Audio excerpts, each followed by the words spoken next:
The Galactic Assembly, a somewhat pompous body representing 1,000 worlds and twice as many squabbling minor powers, had a universally agreed upon, if rarely voiced, opinion of Sol 3, or Earth, as its inhabitants bizarrely called it.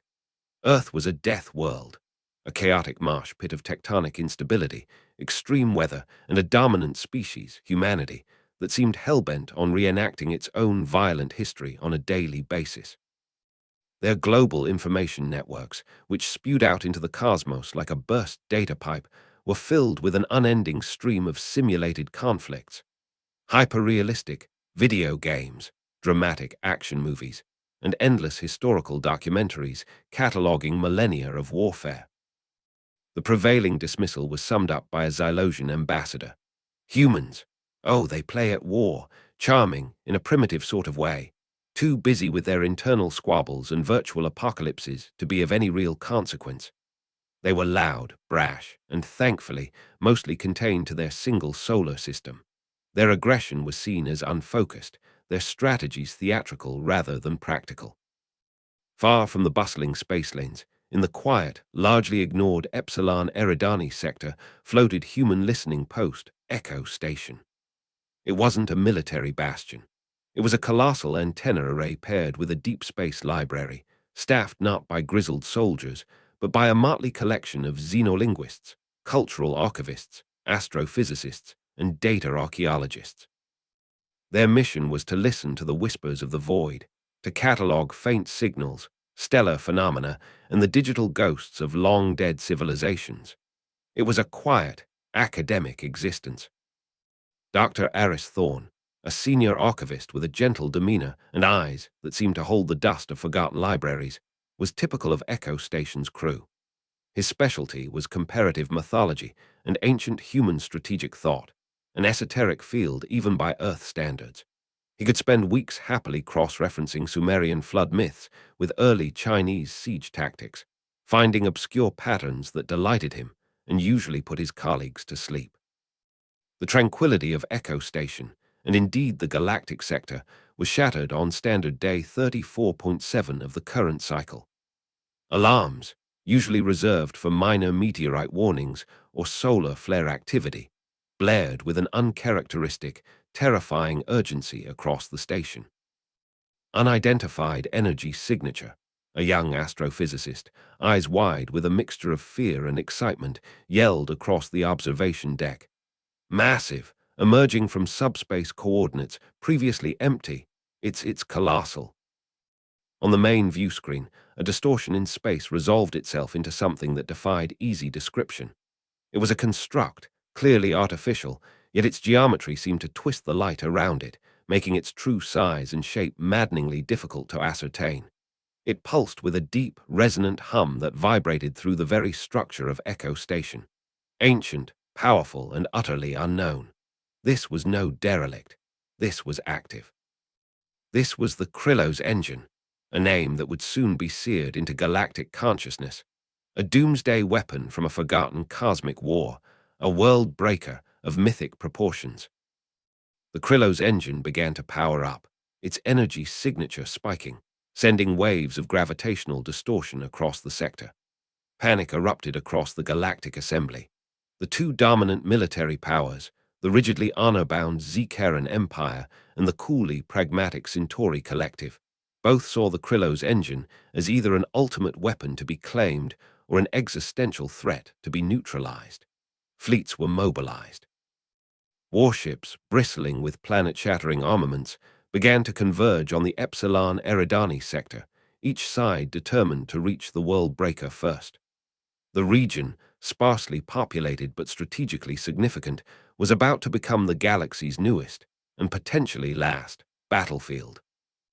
Echo Station, by sheer cosmic irony, found itself at the epicenter. Outgunned, outmanned, and entirely out of its depth, its official directive from a panicked Earth High Command was simple. Observe, record, and for God's sake, Thorne, don't touch anything. While dreadnoughts and battlecruisers burned through hyperspace, Dr. Aris Thorne and his team of archivists were glued to their sensor feeds. The Krillos engine wasn't just emitting raw power, it was broadcasting something. A complex, repeating signal, a cascade of symbols and frequencies that defied immediate translation. It's not language in any conventional sense, mused Dr. Lena Hansen, the station's chief xenolinguist, her brow furrowed in concentration. It's more like a declaration, a statement of intent, but the underlying structure, it's almost rhythmic, like a chant or a code. Eris stared at the visual representation of the signal, a spiraling, intricate pattern of light and energy. Something about its cyclical nature, its repeating motifs with slight variations, tickled a distant memory. It reminds me of something, he murmured, more to himself than anyone else. A mandala, perhaps, or a warding pattern. There was this obscure Celtic myth, the sealing of the Balor's eye. It involved a spiraling incantation to bind a destructive power. His colleagues exchanged uneasy glances. Mythology, now, while fleets that could crack planets were en route. Eris, Station Commander Eva Rostova said gently, though her own face was pale with stress. With all due respect, ancient myths are hardly going to help us with that. She gestured towards the terrifying image of the Krillos engine on the main screen. Perhaps, Eris conceded, but all human thought, all our stories, our strategies, our beliefs, they are all attempts to impose order on chaos, to find patterns in the inexplicable. This engine, it's ancient. Perhaps its builders thought along similar lines. What if this isn't just a machine? What if it's also a ritual? A spark ignited in his eyes. The galactic powers see a weapon to be seized or broken. They think in terms of force. But what if the activation sequence, and therefore a potential deactivation sequence, isn't about power, but about protocol, about a specific, symbolic key? While the Zcaran and Centauri fleets engaged in preliminary skirmishes at the edge of the sector, jockeying for position, Aris Thorne led his team on a deep dive into humanity's collective archives. They weren't looking for weapon schematics or military countermeasures. They were sifting through millennia of human experience.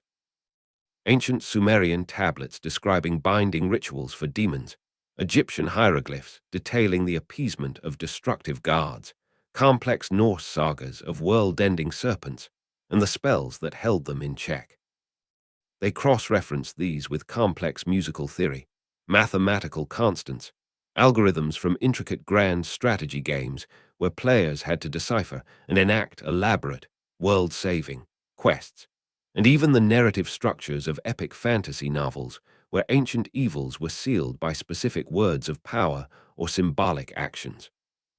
The rest of the galaxy saw humanity's fiction and games as childish. The archivists of Echo Station saw a vast, crowdsourced database of problem-solving, of conceptualizing the unknown, of creating intricate systems of cause and effect. "Look at this," exclaimed a young data miner, pointing to his screen. "The resonant frequency of the engine's broadcast. If you map its harmonic variations against the tonal sequences found in certain Gregorian chants meant to pacify restless spirits, there's a statistical correlation of 78%. And if you overlay that with the prime number sequences used as sealing codes in the old Terran game, Chains of Procyon, which itself was based on an interpretation of the Dead Sea Scrolls, War of the Sons of Light," Aris finished, his mind racing. "It's all connected. The patterns, the engine isn't just broadcasting randomly. It's broadcasting its own operational manual, its own legend, if you will. It's waiting for the correct antiphonal response." They worked frantically, a bizarre orchestra of historians, linguists, game theorists, and musicologists. They weren't building a weapon, they were composing a reply, a countermyth, a sequence of actions and signals based on the deepest, oldest patterns of human thought concerning the containment of immense, dangerous power. Commander Rostova watched them, a growing sense of disbelief warring with a desperate hope. Earth High Command was screaming for hourly updates on the Zcaran and Centauri fleet movements, clearly expecting Echo Station to be vaporized as collateral damage any minute. When Rostova tried to explain Thorne's theory, she was met with incredulous silence, then a direct order to stick to sensor readings, Commander. "They won't listen," Rostova told Thorne, her voice tight. "They think we're mad." The first Zcaran capital ship had just been torn apart by a Centauri ambush on the view screen. The battle for the Krillo's engine was beginning in earnest. "Then we don't ask for permission," Aris said, his gentle demeanor hardened by a fierce conviction. "Commander, the engine is cycling up. Its core radiation is spiking. If we don't act now, those fleets will either destroy each other, or one of them will try to take control of it by force. And from what we're seeing, brute force will likely trigger its primary function, which appears to be unraveling local spacetime." Rostova looked at the faces of her crew, pale, terrified, but also alight with a strange, scholarly fervor. She looked at the carnage unfolding between the Zcaron and Centauri. Then she looked back at Thorn. "What do you need?" "Control of the main broadcast array," Aris said. "We have the sequence. It's a combination of sonic frequencies, modulated light pulses, and a specific mathematical progression derived from, well, it's complicated. But it has to be broadcast directly at the engine, precisely timed with its current output cycle." It was an insane gamble. Using a listening post's transmitter to talk, to a doomsday weapon with a symphony of dead languages and game cheats, while two galactic superpowers were tearing each other apart outside their window. As the Zcaron flagship, the glory of Zkar, charged its main cannon for a direct assault on the Krillo's engine, Commander Rostova gave the order. "Mr. Thorn, you have the array. May whatever guards you believe in be listening." Echo Station's main antenna, a delicate lattice designed for passive listening, reoriented. It began to broadcast. Not a weapon discharge, but a stream of focused sound, a series of pure, resonant tones that mimicked the deepest hum of the Krillo's engine, then slowly introduced counter-melodies drawn from ancient Terran lullabies and pacification hymns. This was followed by pulses of light, in complex sequences that mirrored fractal patterns found in sacred geometry, and the safe passage, runes from 1,000 forgotten cultures.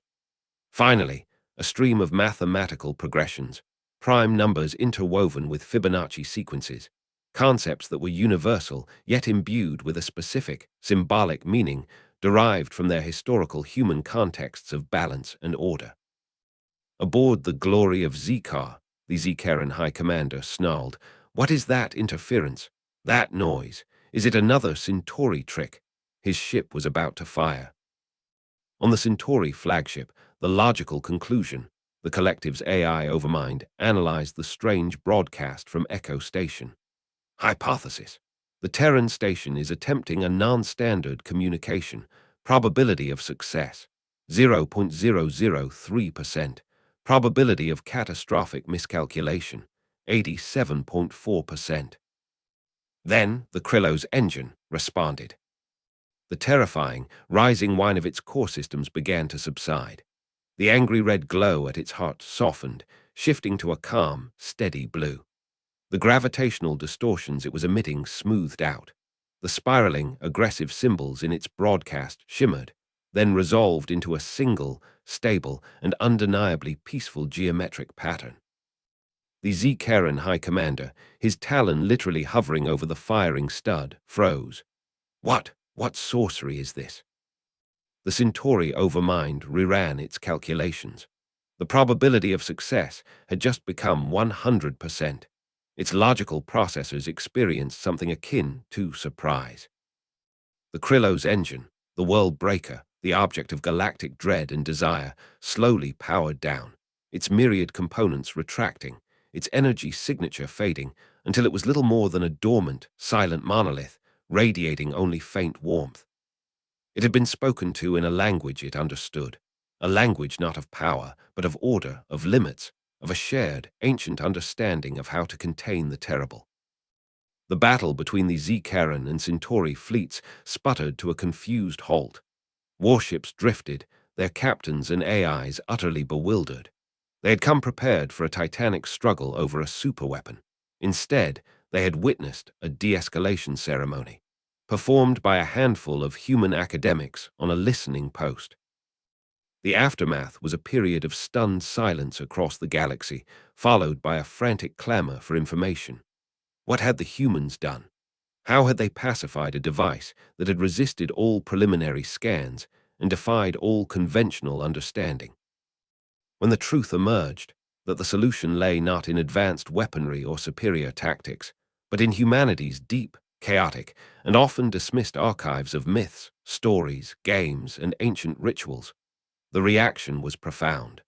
Disbelief gave way to a grudging, then an overwhelming respect. The Galactic Assembly convened an emergency session. The Zalosian ambassador who had once scoffed at humans playing at war was conspicuously silent. Representatives from the Zcaran Empire and the Centauri Collective, for once in agreement, proposed a joint resolution. A formal commendation for the crew of Echo Station and an immediate re-evaluation of all intelligence pertaining to Homo sapiens and the planet Earth. Earth was no longer just a death world. It was now seen as something far more complex. A lore world, a living archive of countless conceptual frameworks, a species whose play had given them an unparalleled understanding of narrative, symbolism, and the deep patterns that could govern even the most alien of technologies. Humanity's chaotic history and their seemingly frivolous cultural output were suddenly recontextualized as a vast, diverse, and incredibly potent dataset for unconventional problem-solving. Never disregard human archives became the new watchword in galactic diplomatic and scientific circles. Expeditions were sent to Earth, not to conquer or exploit, but to learn, to study in the great libraries and digital repositories. Xenoanthropologists who had once dismissed human fiction as primitive escapism now pored over epic poems and video game lore, searching for insights. Dr. Aris Thorne and his team became reluctant celebrities, invited to lecture at the most prestigious academic institutions across the galaxy. He always ended his talks the same way. We did not defeat the Krillo's engine. We simply reminded it of an old story, a story that in one form or another, all complex consciousness seems to understand. The story of how even the greatest power can be bound by wisdom, by pattern, and by the courage to speak softly in the face of a deafening roar. The galaxy had been ready for a war. Humanity had offered it a legend, and in doing so, they had changed not only their own standing among the stars, but the very understanding of what constituted strength and wisdom in a universe far older and stranger than they had ever imagined.